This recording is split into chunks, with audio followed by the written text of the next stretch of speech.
spate of killings instills fear among Negros residents.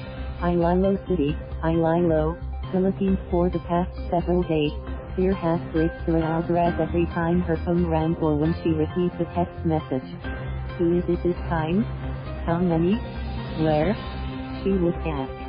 Alvarez, a volunteer of the human rights group Karapatan in Negros Island, helps in monitoring the cases of extrajudicial killings, arrests and other human rights violations in the provinces of Negros Occidental and Negros Oriental.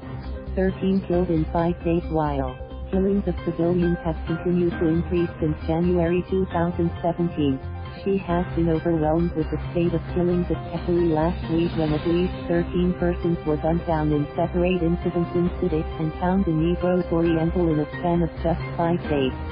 I do not understand what is happening.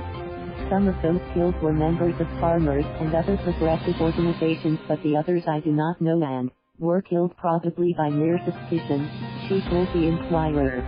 83 extrajudicial killings since January 2017. Karapatan and Defend Negros #The Attack Network have reported at least 83 victims of shooting incidents, which they considered as extrajudicial killings.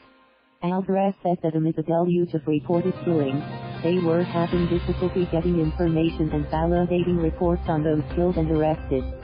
Many leaders of organizations of farmers, youth and women have gone into hiding for fear for their lives, because many of the victims were killed inside their houses when they were asleep, she said. Several weeks ago, an unknown person sent a text message to Philippine National Office warning that Alvarez would be the next to be killed in Negros.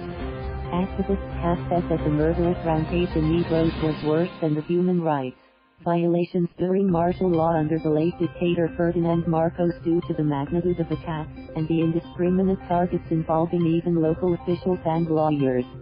The Philippine National Police said New People's Army, NPA, rebels could be behind the killings, noting that some of the assailants spray-painted pro-NPA messages in the houses of their victims. NPA denied involvement in a statement issued on Sunday. NPA's Leonardo Panaligan Command that operates in central Negros also condemned the killing, accusing death squads allegedly deployed by the police and military to attack civilians. On Saturday, 4 persons were gunned down, including Canlaon City Councilor Ramon Jalandoni, former Yamontown Mayor Axel Enervasido and Ernesto Posadas, village chief of Panubican in Canlaon City. Alvarez said Posadas was not a member of or affiliated with any militant organization. He wouldn't allow the forum to be conducted in his village's multi-purpose hall for residents of Philippine City who had evacuated due to clashes between soldiers and NPA rebels. Rex having Enervasido, an anti-killing advocate, was cast as an NPA supporter while Jalandoni was friendly to progressive organizations, according to a source who asked not to be identified due to security concerns.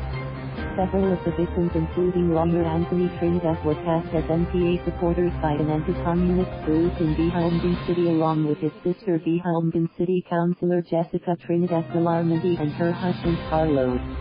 But in a letter to the PNP chief, Jag.